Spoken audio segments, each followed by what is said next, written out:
Hi guys, Vahe here. Thank you for joining me for episode number 5.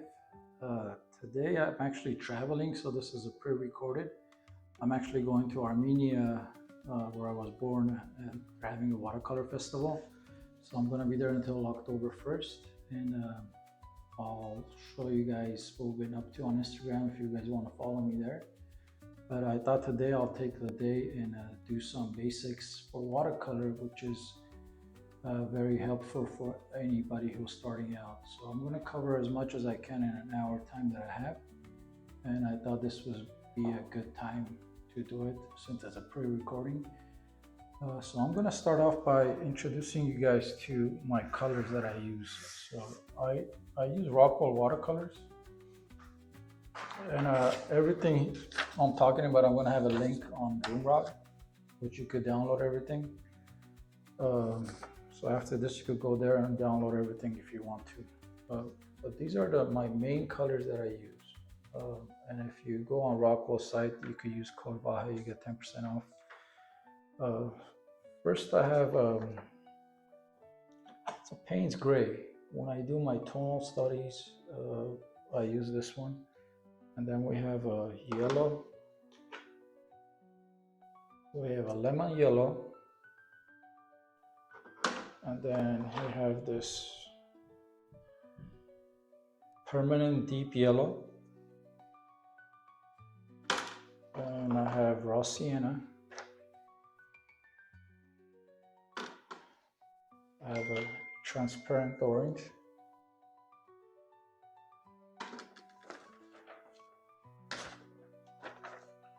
Okay, hold on. Transparent orange. I have Chinese red, which is here. Alizarin crimson. Raw sienna. Burnt umber. And over here I have cobalt turquoise.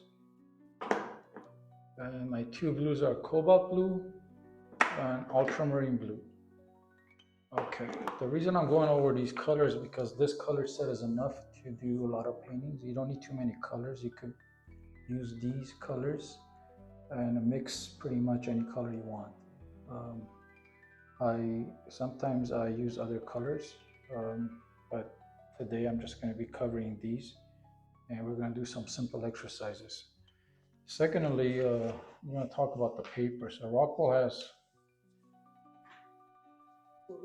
has 3 different kind of watercolor paper. They have hot press, which is very soft, they have cold press, and they have rough press. I usually like to use the rough press, but all 3 are fine. They're all good papers. I use the tape to tape my paper on the board. The reason for this is because if you move the board, you could move the water on the paper with gravity, which way you want to go.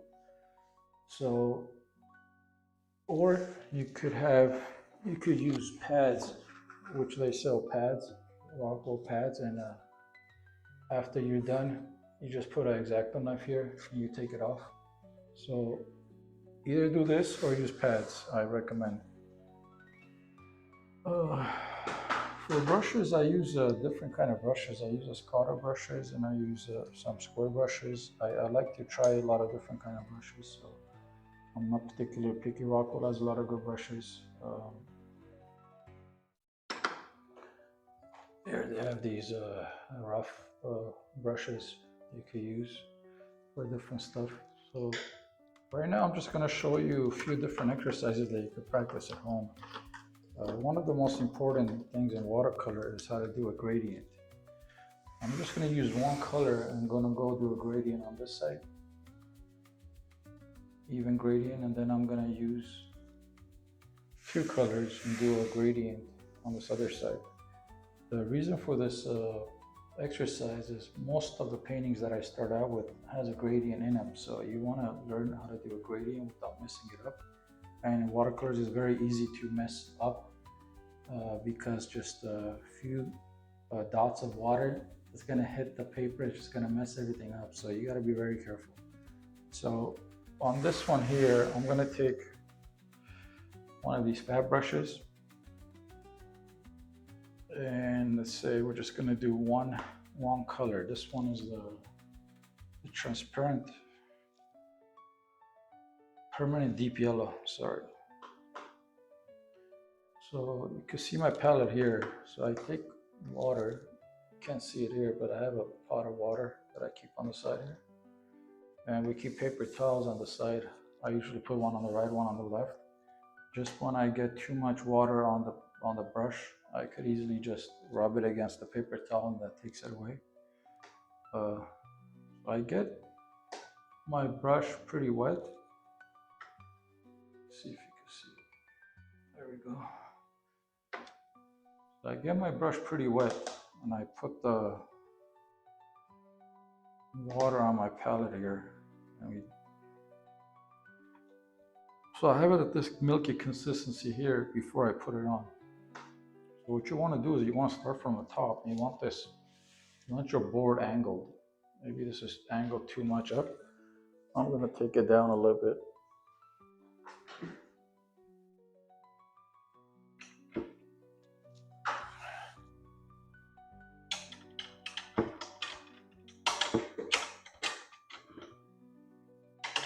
So this should be around, I don't know, 60 degrees. So what you want to do is, when you're doing a gradient, you want to start from the top. You want to start from the top and it's going to go down by itself because you have it angled. And this is called the bead. It's a watercolor term. So if I start from the top and go horizontally, the water is going to come sit at the edge. And you want to keep doing this from top down until you go all the way down. When you leave it alone, the water is going to come down to here. So this is a nice way of getting a nice even gradient all the way down.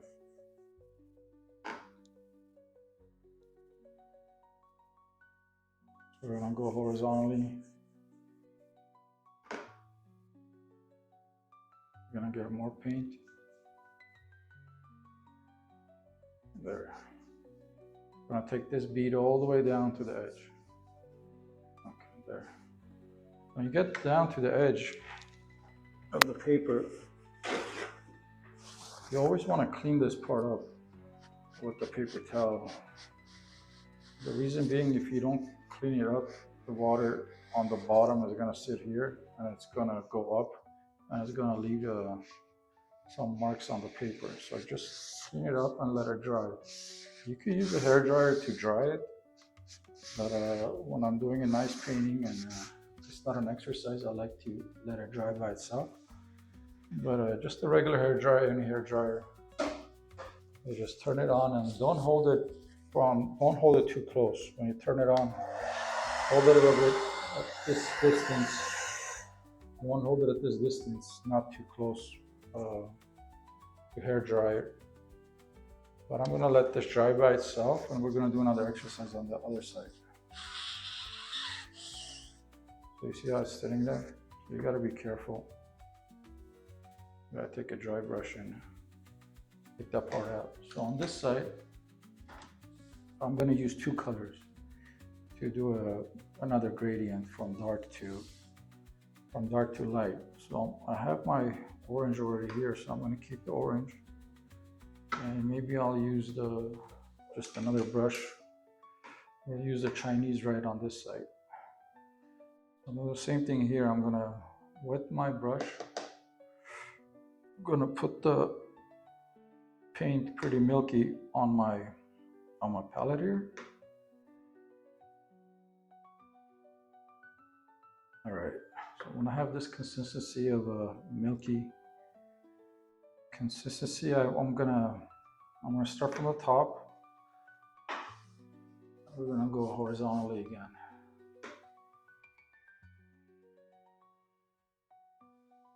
You want to go over the top one more time because what happens is the paint starts running down is you're gonna get a lighter shade on the top. So you go one more on the top and then you go down.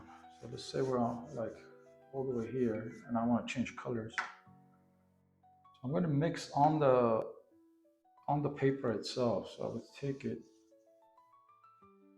I will mix the middle part, right? And then I would take it and keep going down, right and left, until you go all the way to the edge there. So what happens now is just it's, you know, you have gravity controlling the water flow. So it's going to give you a nice even gradient. So this is something any beginner should practice at home. Get a board, tape some paper on there, or use a pad, and try getting really nice gradients with 2 colors, 3 colors.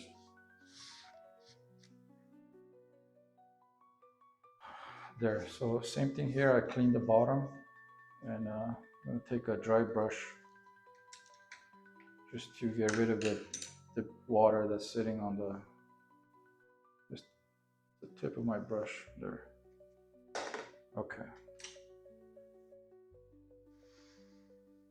There you go. So this is how you do a nice even gradient with watercolors. And you want to work with another thing I'm going to mention. You want to work with as much transparent colors as possible. On this sheet that you get, the ones that are half right on top in the square, they're semi-transparent, meaning if the colors are transparent, you could put layers over it, and it just kind of gradually becomes nicer, becomes darker.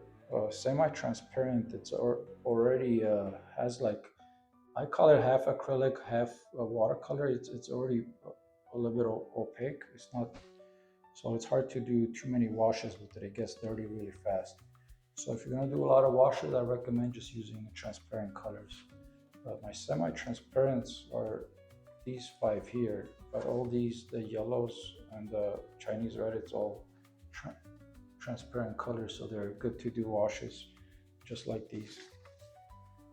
So I'm gonna let this dry. I'm gonna put myself on mute for a few seconds so I could blow dry this really fast.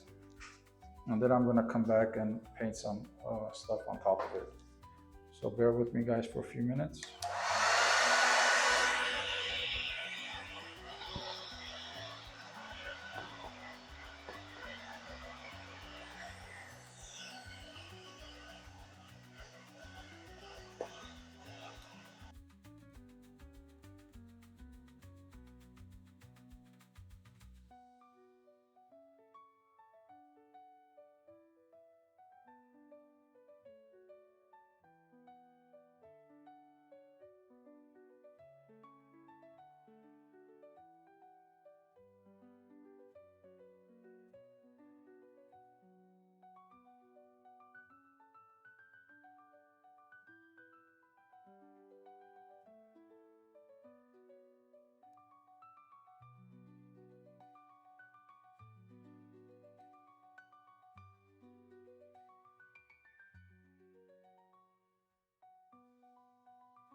Okay, so I dried it with my hair dryer, blowing hot air and not holding it too close. And I always go back with my finger and make sure the tape is nice and stuck on here and it's not pulling out. So it's good to go over the tape after you blow dry it. So the way you know it's dry, if you put your hand on it, you can feel it dry. I didn't go all the way. You still could use a little bit drying, but it's okay. I'm gonna paint on top of it. So I want to paint some trees on top of it as a shape. So what I'm gonna do is I'm gonna mix a green. I'm gonna show you guys something.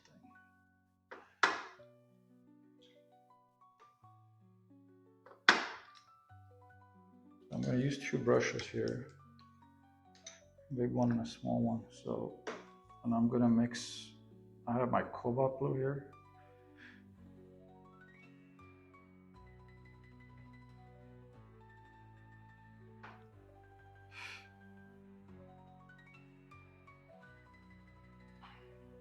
Okay, I'm going to mix a little bit of cobalt blue on the side here with the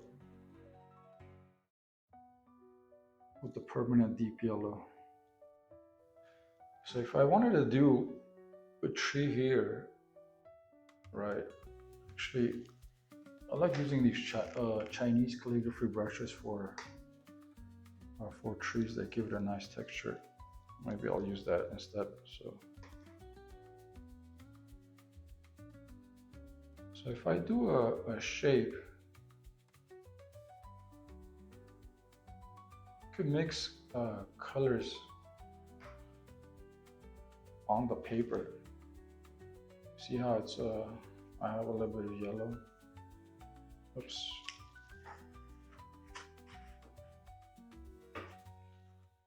So I have a little bit of keeping a little bit of the yellow and then some blue. So you could open up your brush like this too at an angle and dab it a little bit.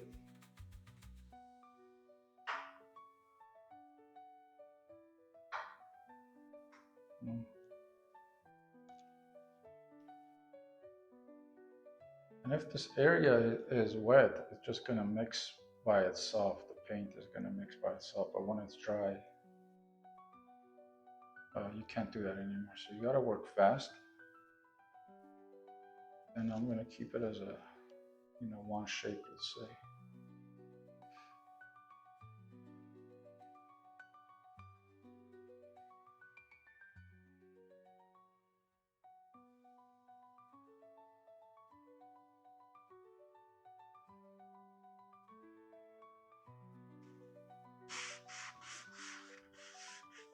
You see how it's all mixing in one shape, and that's the real beautiful with watercolors.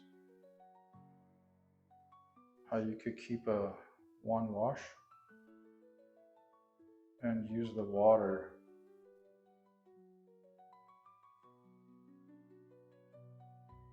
and make these beautiful shapes. And when it dries, it just dries very beautiful.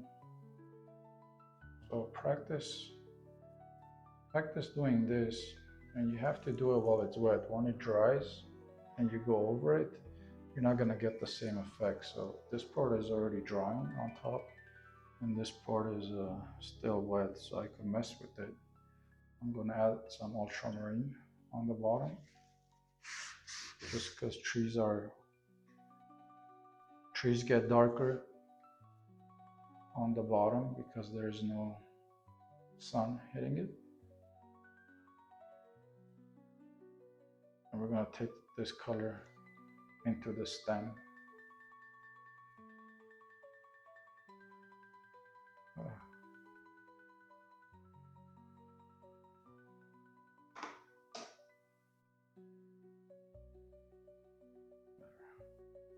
I have it a little bit too angled here, but I want you guys to see this, how this works. You should have it a little bit more like a 60 degree. This is like 75 degrees angled. There. So we're gonna let this dry. We have another bush here. Maybe we could put another one here.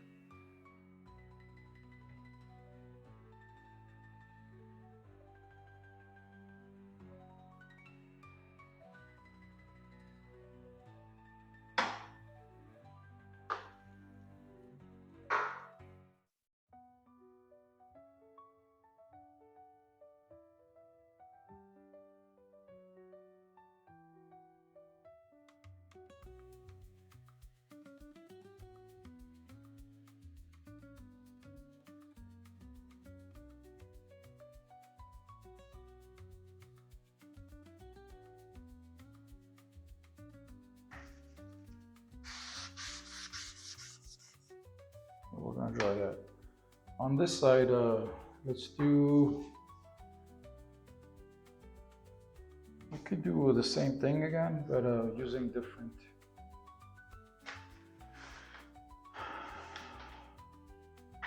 Actually, I'll do like a mountain with some, maybe a river going through.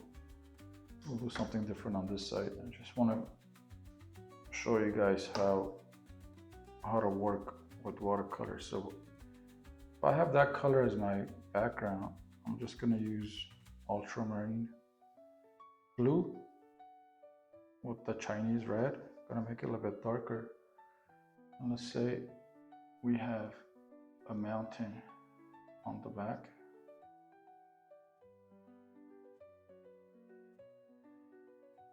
If I want to make this soft edge here, which I work dry, the paper is dry and I come in with a wet brush, I could take a clean brush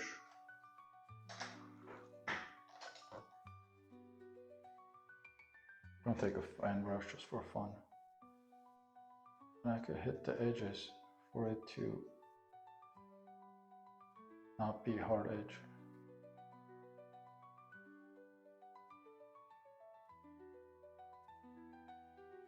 It gives it a little bit of texture. I could also do a little bit of spraying here. And we're going to take the shape down all the way.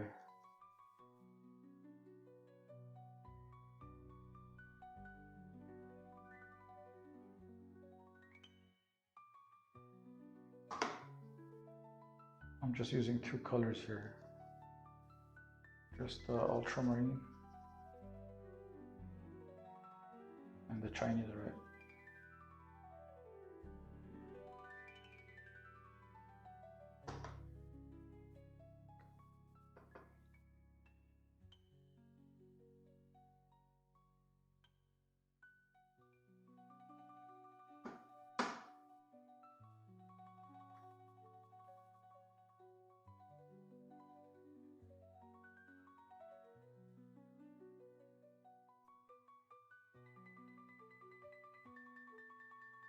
So right now I just covered I introduced ultramarine with my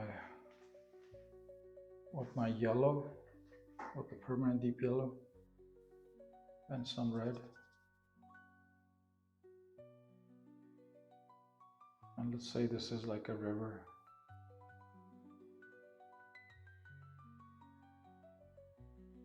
Going in the distance.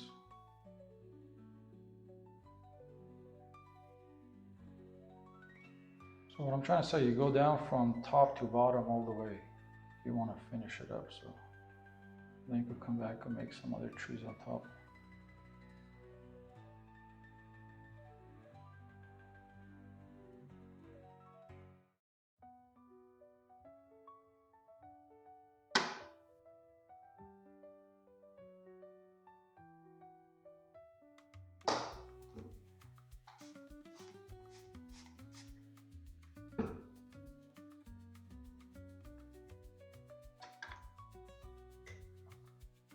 So, and always remember, when you're working watercolors, it's always going to dry way lighter than when you first put it on. So like you can see, this one's already drying. You see how light it is?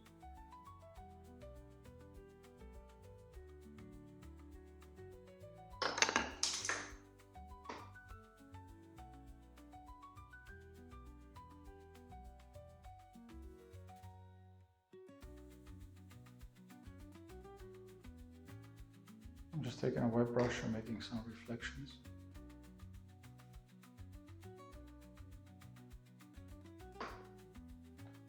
I dry it up a little bit on a paper towel so it's not too wet.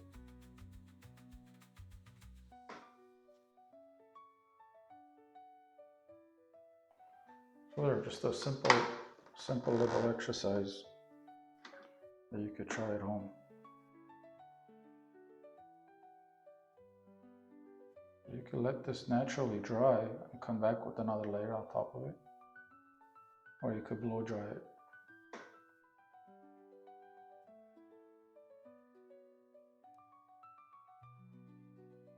And if you're using transparent colors, if you want to take off a certain area that you don't like, you take a paper towel, usually use a square brush, you put it on hard. See this, how I use a line, it takes the paint out. So you wet the brush a little bit, not too wet, you could take it off.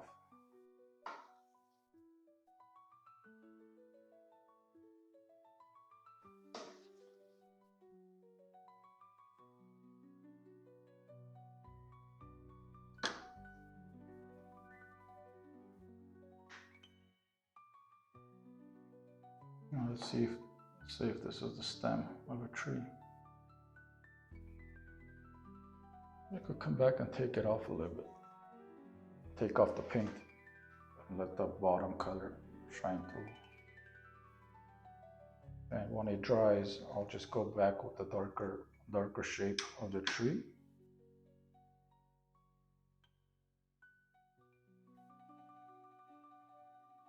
Of the branches. So let's say I was gonna do a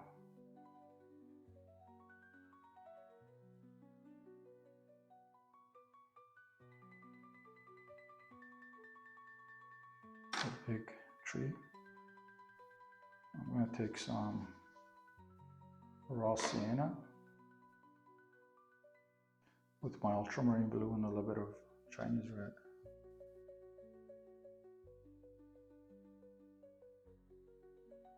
And we're going to use this fan brush.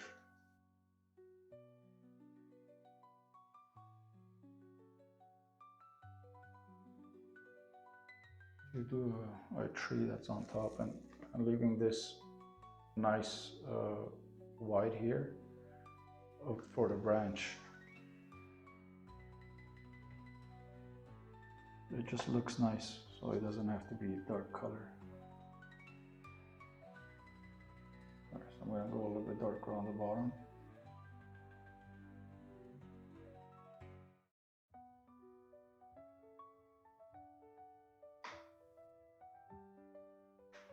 So let's say that's a big tree in the foreground, and we could do some tiny trees here.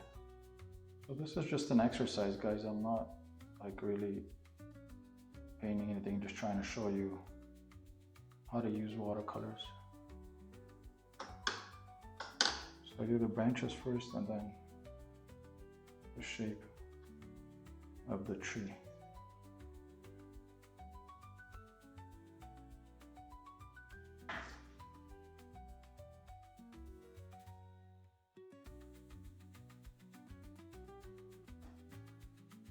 So I hope that makes sense. If you think your edges are too rough or too hard, you could take a clean brush, wet it a little bit, not too wet, and you could dab on the edges. So those edges go a little bit more soft and not as hard. You could also take a paper towel and kind of dab it.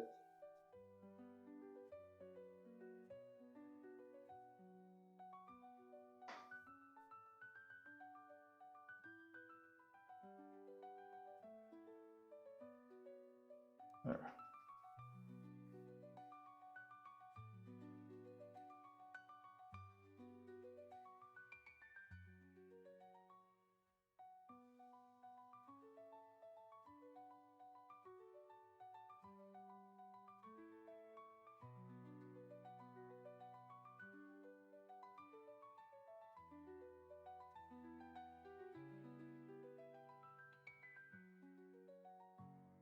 And yeah, so that's one way of doing trees as a whole shape.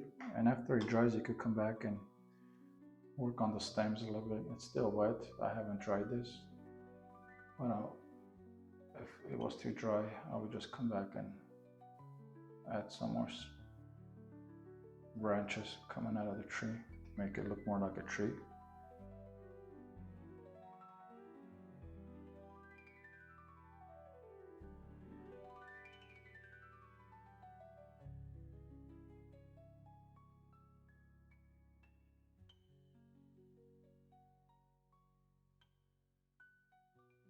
Add a couple of birds.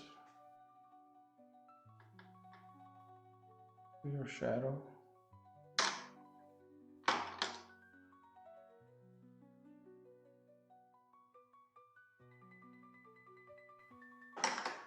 So two simple exercises that you could do. So we're working on our gradient. Make sure you get a nice even gradient on one side, and then you could do it with two colors on the other side, and then start painting on top of it in shapes. It could be a flower, it could be a tree, it could be anything you want, but think of it as a whole shape and not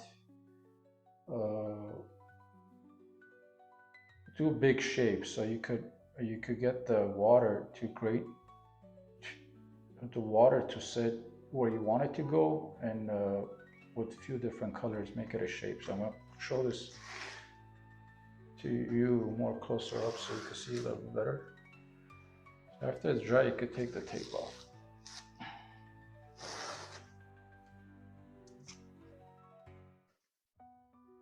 So do you see how it's like one shape, but it has a few different colors in there?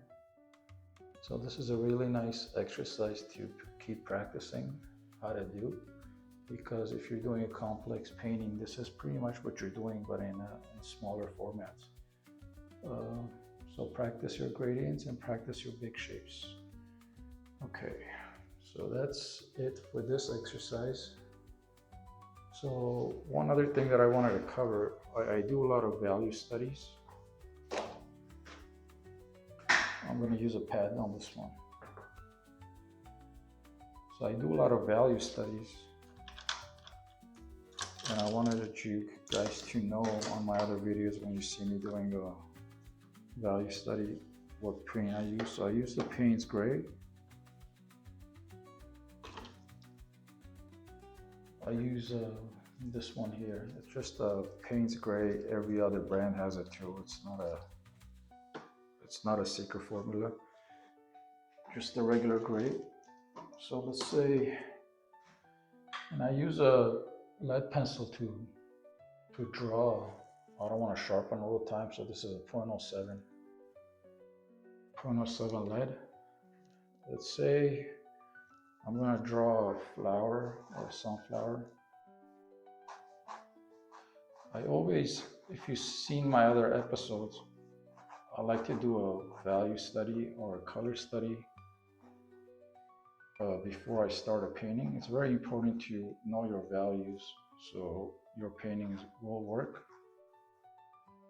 So what I do is I just use this paint,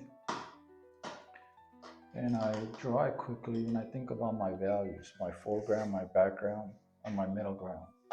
In anything you do, it doesn't matter what it is.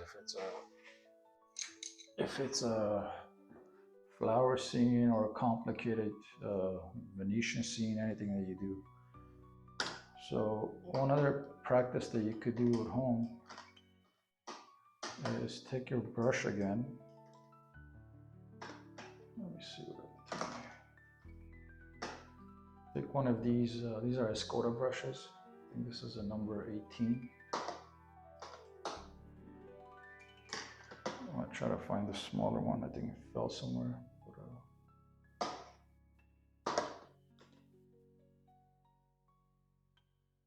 So yeah, take this.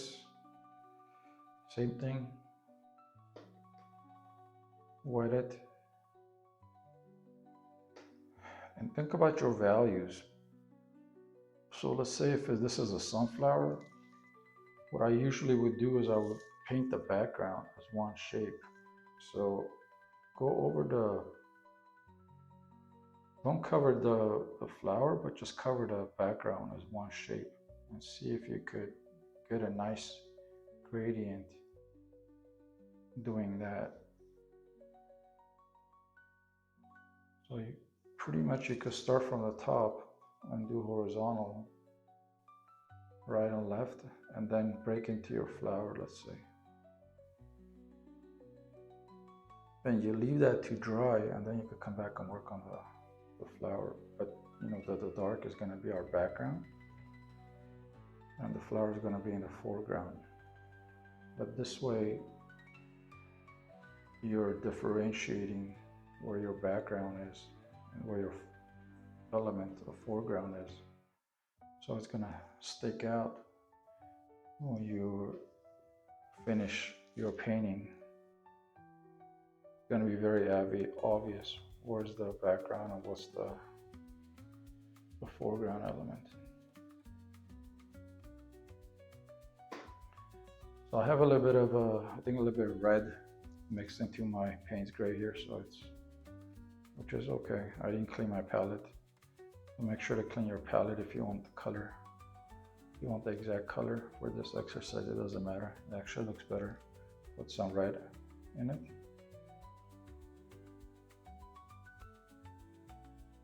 I just left three flowers here. You know, you don't have to cover it.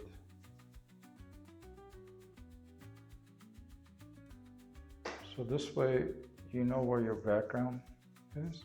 You know where your.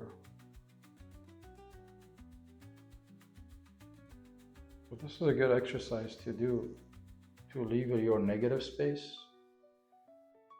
And then after it's dry, you could come back and work on the white part. So if I want to get the stems while it's wet,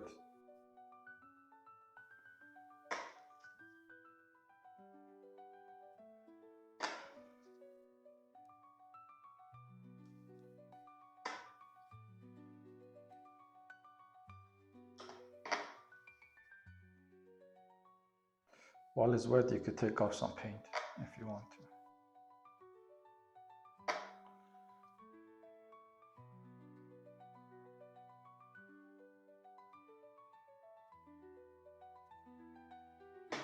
So I just wanted you guys to see like how you could go over a shape with the gradient, and then after it's dry, you could come back and work on your. See, this is not dry yet, so it's gonna. I'm gonna mess it up if I keep doing this, but I will let it dry first before starting to work on the inside, the flower. So blow dry it and start it, and then you can work on it, but still keep it light. The flower needs to be light so it comes back, comes forward. But you do it as you do it more lighter than the background, so it reads as a different element, different shape.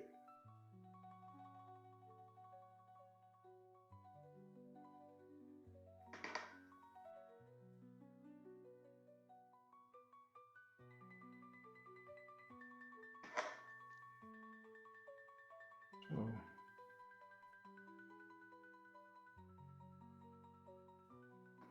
there.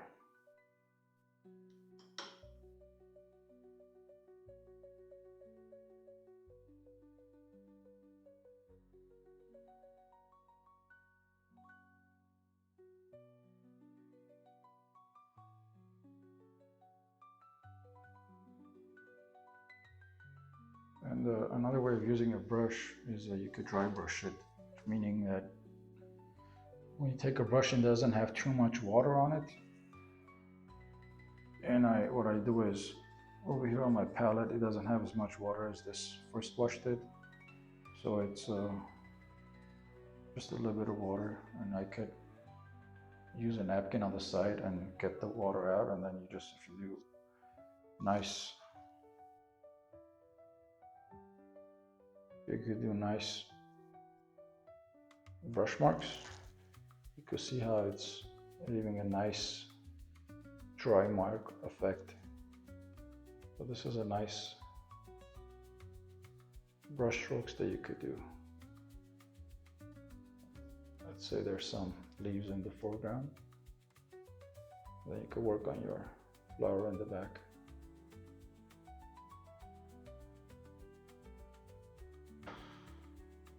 So the point of these three exercises is to do a nice gradient, flat,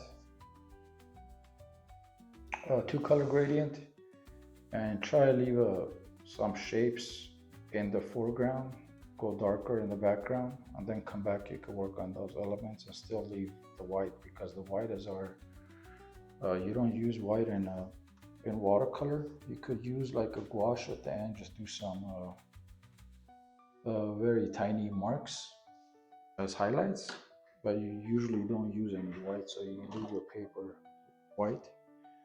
Another thing you could do is actually take a blade, any kind of a blade, and you could, if you scratch it while it's wet,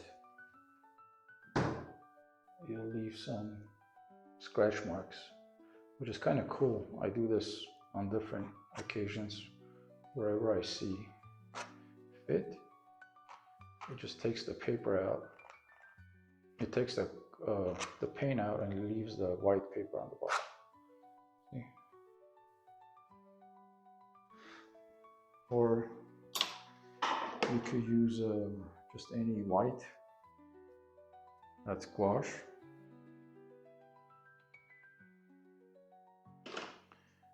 It could be Rockwell has white too.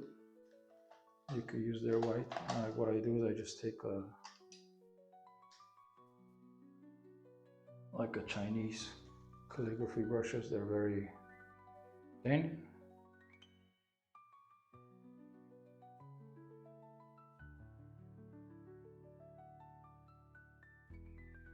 And get your white on there. And you could just do dry brushing on there with the white.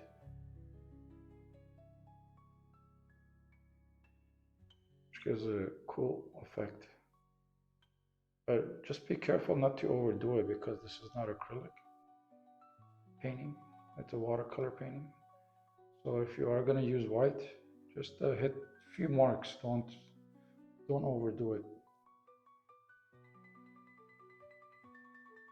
Like, let's say if I was going to do it on this painting here, and I just wanted some highlights.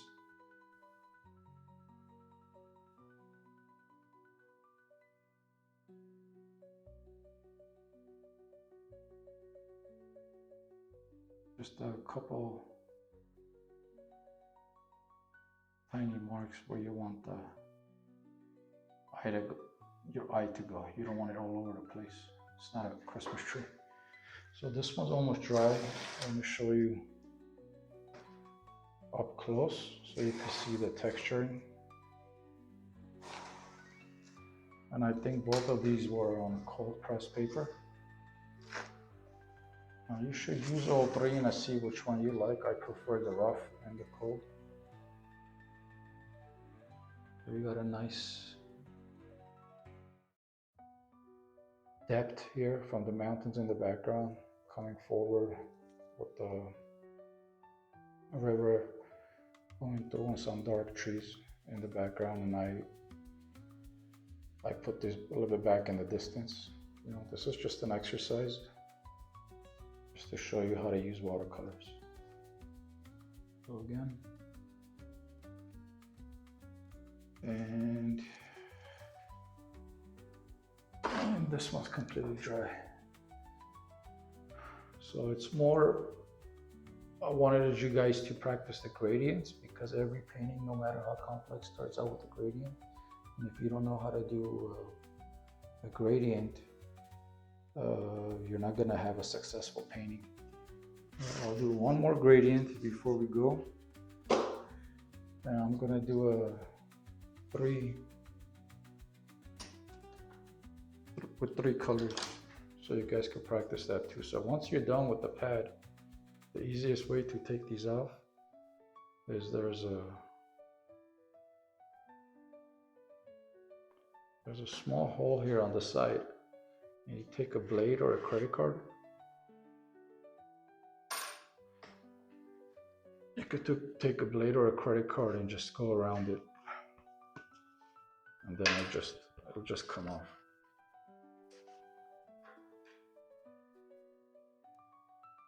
Just be careful, you don't want to damage your paper on the bottom. So I suggest using a credit card because the blade might go through your fingers or damage the paper underneath. So you take it off and you let it dry. And I'm gonna do one more quick gradient as an exercise. And we're gonna call it a session here. So let me grab clean water really fast, because when your water is dirty, don't keep using it because this is already paint in here. So once you're starting out a fresh painting, make sure you get clean water. So I'm gonna dump this out really fast.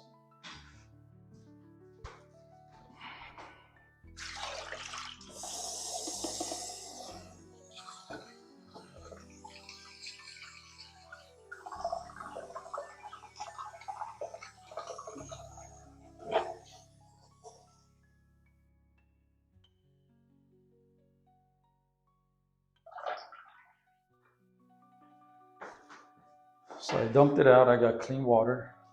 Make sure you clean your palette too, because whatever you have on the bottom is gonna come out and get in your painting.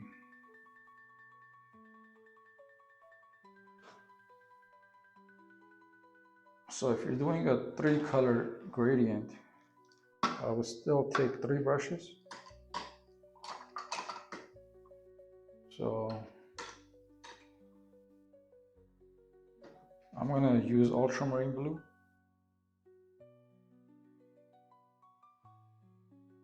All right, I'm gonna have it here. I'm gonna take another brush. Let's use the alizarin crimson. I have a little that left here. And for my 3rd color, I'm gonna use the raw sienna. So you just do the same thing, you just mix on the paper. The point of this exercise is to mix on the paper. So you're gonna start from the top,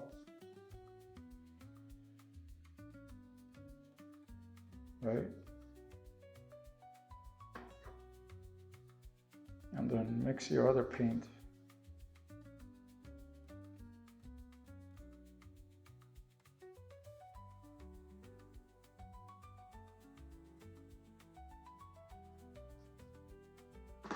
Add a little bit more water. Your bead is going down. And you add your 3rd color. Mix in between the 2 colors about this much, going back and forth.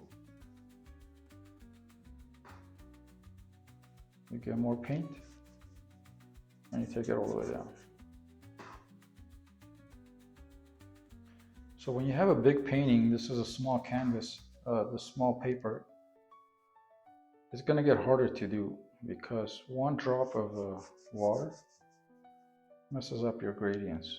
But buy some of these sheets, these pads, and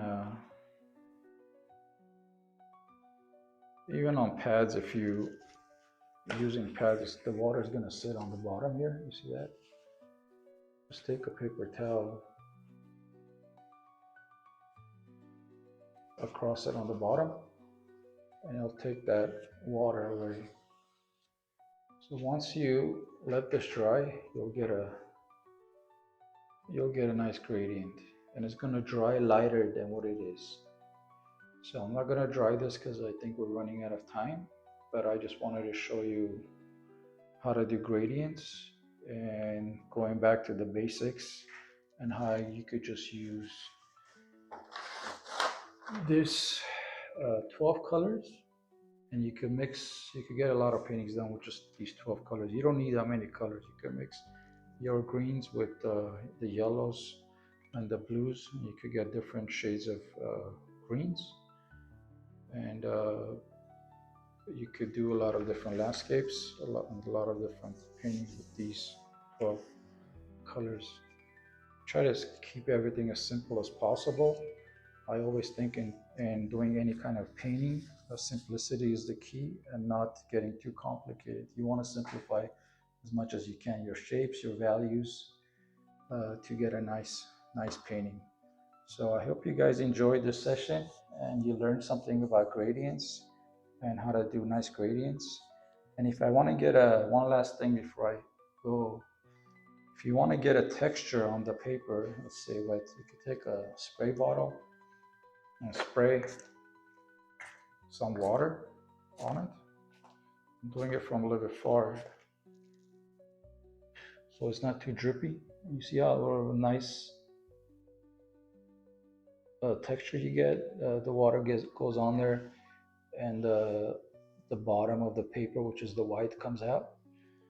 So, and then you could put it horizontally so it dries and it doesn't drip. So this is another reason to having it on pads, because the way the angle of the paper you have, that's the direction the water is going to run. So if I spray water like this and I have it like this, the water is going to go from top to bottom. If I go like this, it's going to go this way. So if I put more water on it, so now we're getting a nice texture, and then we could do a painting on top of it. You could also put some salt at this stage, and it gives it nice effects. We'll do that another class session. But I hope you guys learned a few things. Keep it simple and keep painting, guys. And I'll see you my next session, which will be on a Saturday. I'll be in Armenia, so I'm going to do a session from Armenia. So join. I don't know what I'm going to paint yet, but we'll try to make it something fun, maybe an Armenian landscape or something. So I'll see you guys soon. Thank you for joining, and you guys could go on my Gumrad page. The link is in my description, and you could download all these different JPEGs and gradients and brushes and everything else on this video to look over it again and keep practicing. Right, guys, thank you, and be safe out there. Thank you. See you guys soon. Thanks for joining. Bye.